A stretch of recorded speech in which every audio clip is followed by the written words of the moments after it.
नमस्कार दर्शक बंधु सुख दुखर साथी रायगड़ा जिला आपण मान स्वागत जनाऊँ। वर्तमान बड़ खबर गत राति अपराह 7 घंटा 30 मिनट समय घटी जाए 326 नंबर जातीय पथ रायगड़ा एक अभावन घटना।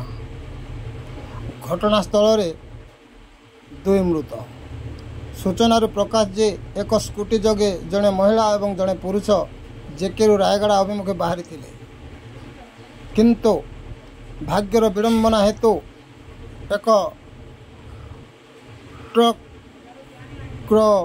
सामना करी दुर्घटनाग्रस्त घटी जहाद्वारा कि उभय घटनास्थल में मृत्युवरण करते। कौन सूत्रु पुलिस खबर पाई घटनास्थल में पहुंची शव को आम्बुलांस जोगे जिला मुख्य चिकित्सालय व्यवच्छेद भर्ती करते, किंतु समय अभाव हेतु ताहा व्यवच्छेद हो पारि नथिला।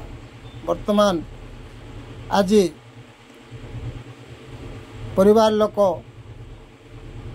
आसिबा परे शव व्यवच्छेद करा जियो बोली प्राथमिक सूचना जना पड़ी। रायगड़ारू सुख दुखर साथी मीडिया रायगड़ा।